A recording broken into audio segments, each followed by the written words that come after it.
বিসমিল্লাহির রহমানির রহিম। প্রিয় উপস্থিত, আজকের এই জনসভায় উপস্থিত মুরব্বীবর্গ, উপস্থিত মা বোনেরা, প্রিয় এলাকাবাসী ভাই বোনেরা এবং উপস্থিত আমার দলীয় নেতা কর্মী ভাইরা, আসসালামু আলাইকুম। কেমন আছেন সবাই? হ্যাঁ, আলহামদুলিল্লাহ। ভালোই থাকতে হবে আমাদেরকে। কেন ভালো থাকতে হবে? কারণ আমরা একটি কথা বলি। কি সেই কথা? করব কাজ জানা আছে, তারপরে এটাকে ইয়েস। এবং সেজন্যই আজকে আমরা যেই খাল প্রায় 48 বছর আগে শহীদ রাষ্ট্রপতি জিয়াউর রহমান খনন করে গিয়েছিলেন, তারপরে সময়ের পরিক্রমায় খাল হয়ে গিয়েছে।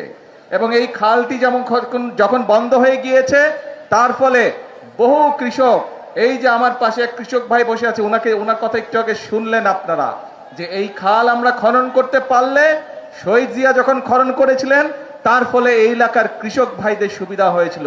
প্রায় 2000 কৃষক পরিবারের সুবিধা পেয়েছে। 13 কিলোমিটার লম্বা খাল, বহু মানুষের সুবিধা পাবে, শুধু কৃষক ভাইরা না, খালের দুই পাশে যারা থাকে তারাও পানির সুবিধা পাবে। কাজেই এই খালটি খনন করতে হবে। এইরকম আমরা সারা বাংলাদেশে 20,000 কিলোমিটার খাল খনন করব ইনশাল্লাহ আগামী 5 বছরে। কারণ আমরা বাংলাদেশকে খাদ্যে স্বয়ংসম্পূর্ণ আছে, আমরা আরো খাদ্য উৎপাদন বৃদ্ধি করতে চাই বাংলাদেশের, যাতে খাদ্যের জন্য কোনো মানুষকে কষ্ট পেতে না হয়। আল্লাহ রাব্বুল আলামিন বাংলাদেশের মাটি এত উর্বর করে দিয়েছেন যে আমরা যদি সময় মতন পানি দিতে পারি, তাহলে আলহামদুলিল্লাহ আল্লাহর রহমতে এখানে ফসল পড়ে। ঠিক না কৃষক ভাই? পানি ঠিক মতন দিলেই ফসল ফলে। এখন প্রিয় ভাই বোনেরা, এই যে আমরা খাল খনন করব, এই কথাটি কবে বলেছিলাম বলেন তো? হ্যাঁ, কবে? ইয়েস, নির্বাচনের আগে বলেছিলাম।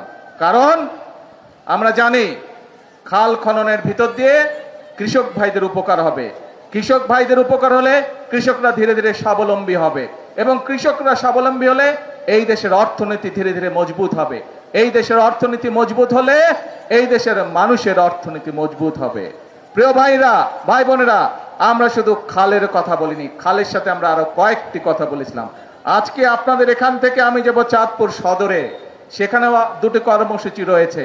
তার মধ্যে একটি কি কর্মসূচি আছে যে জানেন না কে? হ্যাঁ, জানেন? কে কে জানেন? হাত তুলেন তো। তো আপনারা সব খবরই রাখেন, আর বক্তব্য দিব কি? বক্তব্য দরকার আছে? ও আচ্ছা, তারপরে বক্তব্য দিতে হবে। আচ্ছা ঠিক আছে, নয় একটু দিলাম। তো এই যে এখন চাঁদপুর সদরে যাব, চাঁদপুর সদরে একটি আছে খাল খনন, আর আরেকটি আছে ফ্যামিলি কার্ড। শব্দটা চেনা চেনা লাগে? ফ্যামিলি কার্ড কার কাছে চেনা চেনা লাগে? আচ্ছা, ওই যে পিছনে গাছতলায় ভাই বোন, আপনাদের কাছে চেনা চেনা লাগে শব্দটা? আচ্ছা, আলহামদুলিল্লাহ। ওই যে পারে মানুষে, আপনাদের চেনা চেনা লাগে? আচ্ছা, ধন্যবাদ। ছোট বন্ধুরা, তোমাদের কাছে ফ্যামিলি কার্ড চিনো? শুনেছো? আগে কথা শুনেছো ফ্যামিলি কার্ডের কথা?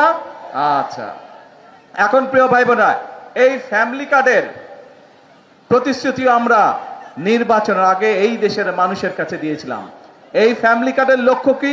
এই যে আমাদের ছোট ছোট বোনেরা এখানে দাঁড়িয়ে আছে, দেশনেত্রী খালেদা জিয়া যখন দেশ পরিচালনার দায়িত্বে ছিলেন, তখন এই যে আজকে যারা শিশু এখানে দাঁড়িয়ে আছে, মেয়েরা যারা, নারীদের শিক্ষা ব্যবস্থা উনি ক্লাস 12 পর্যন্ত, ক্লাস 1 থেকে ক্লাস 12 পর্যন্ত উনি বিনামূল্যে করে দিয়েছিলেন।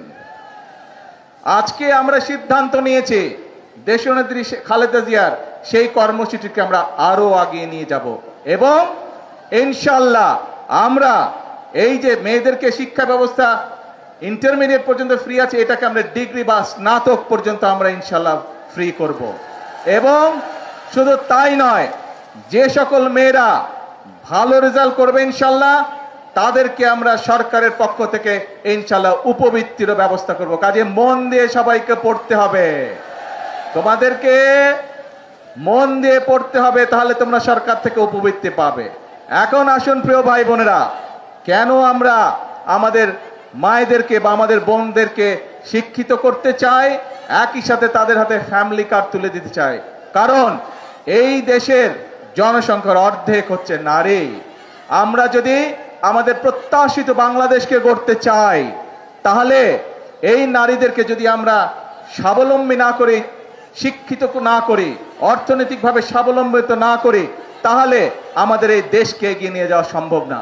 এবং সেই জন্যই আমরা সিদ্ধান্ত নিয়েছিলাম, বাংলাদেশের মানুষের কাছে আমরা প্রতিশ্রুতি দিয়েছিলাম যে বিএনপি 12 তারিখের নির্বাচনে যদি আপনাদের সহযোগিতা আল্লাহর রহমতে বাংলাদেশের জনগণের সমর্থনে সরকার গঠন করে, ইনশাল্লাহ আমরা দেশের 4 কোটি পরিবার রয়েছে, ধীরে ধীরে আমরা এই পরিবারের যারা মায়েরা আছে, গৃহিণীরা আছে, তাদেরকে আমরা ফ্যামিলি কার্ড এক এক করে পৌঁছে দিব।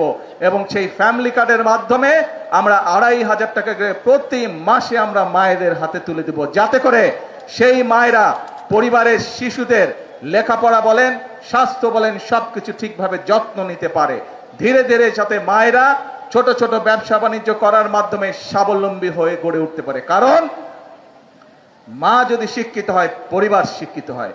মা যদি স্বাবলম্বী হয়, একই সাথে পরিবারের সকল সদস্য ধীরে ধীরে স্বাবলম্বী হয়। প্রিয় ভাই বোনেরা, এই প্রতিশ্রুতি আমরা দিয়েছিলাম। আজকে আমার এখানে এই যে স্টেজের মধ্যে এক কৃষক ভাই বসে আছে, ওনার বক্তব্যে উনি কৃষক কার্ডের কথা বলেছে, শুনেছেন আপনারা? এই কৃষক কার্ডের কাজও কিন্তু খাল খননের কাজ যেমন আমরা শুরু করেছি, ফ্যামিলি কার্ডের কাজ যেমন আমরা শুরু করেছি, আল্লাহর রহমতে কৃষক কার্ডের কাজও আমরা ধীরে ধীরে শুরু করেছি। হতে পারে এখন পর্যন্ত কেউ বলতে পারে যে আপনারা তো অল্প দিয়েছেন। হ্যাঁ, আমরা কাজটি শুরু করেছি, সরকারের কাজ ধীরে ধীরে এগোয়। কারণ এই যে সামনে বাজেট আছে, এই বাজেটে আমরা ফ্যামিলি কার্ড এবং কৃষক কার্ডের জন্য অনেক বেশি বরাদ্দ রাখবো। কারণ বর্তমানে যে বাজেট চলছে, এটি তো বিএনপি সরকারের বাজেট না, এটি বিএনপি সরকারের আগে যে অন্তর্বর্তীকালীন সরকার ছিল তাদের করে যাওয়া বাজেট। এবং সেই বাজেটের মধ্যে ফ্যামিলি কার্ডের কোনো টাকা দেওয়া ছিল না, সেই বাজেটের মধ্যে কৃষক কার্ডের জন্য কোনো টাকা দেওয়া ছিল না। সেই জন্য ইনশাল্লাহ এবার আপনাদের সরকারের বিএনপি সরকার বাজেট তৈরি করছে এবং সেই বাজেটের মধ্যে ফ্যামিলি কার্ডের জন্য বরাদ্দ রাখা হবে, সেই কার্ডে কৃষক কার্ডের জন্য বরাদ্দ রাখা হবে কৃষক ভাইদের জন্য। আমরা চাই মায়েরা যেমন স্বাবলম্বী হবে, আমাদের